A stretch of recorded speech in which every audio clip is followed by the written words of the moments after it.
در رسانه‌های اخبار دریافتیم درباره دیسرنت‌ها و رساله‌های دیپلماتیکی در تاجیکستان آماده و دفاع گردیدن بسیار ننگاور است.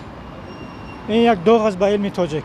اولا باید که شوراهایی که همین گونه رساله را به حمایت قبول کردن باید جدا میسنجیدن که کمبودی‌ها حدالامکان کم باشد.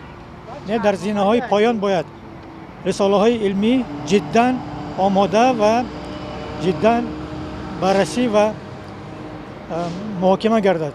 یک دومی که وقتی که روسیه کمیسیون عالی اتستاسیونی روسیه همین گونه رساله را به زیر انتقاد گرفته است، شاید یا اساسی واقعی داشته باید باشد. اینجا تاجیکستان همه خیلی جاست که همه کروپسیا همه چی رو میخره. اما من منصوب نمیدونم با کلی اولیمونی تاجیکستان این چیز را. این مثلی که در همه جامعه ها هم بد هست هم نیک است. این گونه پدیده ها شاید که موجود باشد، اما من این گونه آدمان رو شخصا رو نمیشناسم که روی راست با دزدی مواد اینتלեկտուալի یک کس دست داده باشد.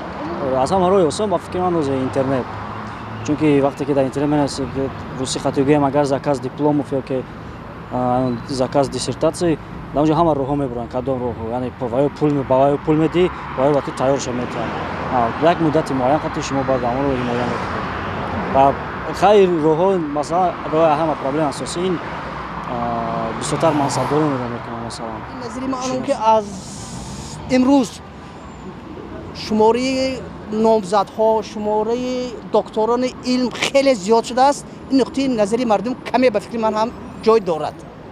از نقطه نظری تقابوزی گوییم یا که از اینترنت گرفتن یا کسی دیگر نوشتن بعضا وقت جای دارد. همچنین چی بگیم با یک غرض از تگی نخون چرت میجویند این کاری خوب نیست. علا خصوص نسبت اون کارهایی که علاقه چندین سال پیش صورت گرفتگی هستند.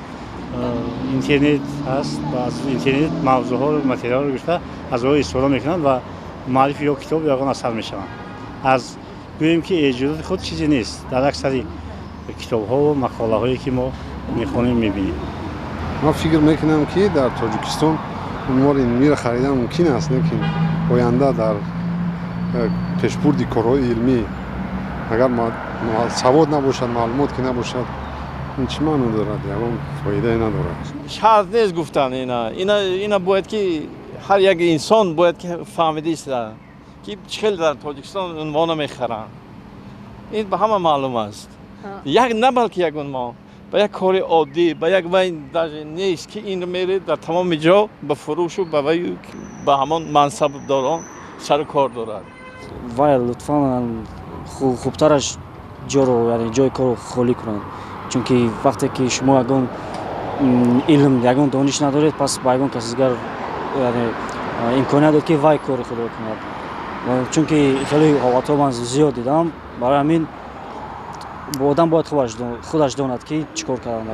این از نقطه نظر من این دزدی حساب میشود و وقتی که عالم باشد نقطه نظری خودش را اثبات کند در ساحه علم. برای چی میخرن من نمیدونم، برای با منفعت جویی باشد، برای با یک سطح برآمدن باشد، برای با یک عنوان ساخته صاحب شدن باشد. در نقطه نظری من همین است. شوراهای علمی مثلا جدی مناسبت نمایند که چنین کارها دیگر تکرار نشود.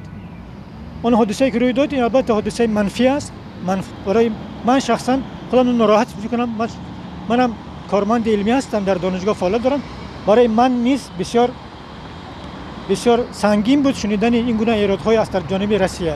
باید اگر اساسی واقعی داشته باشد باید ما جدا آن را بررسی کنیم.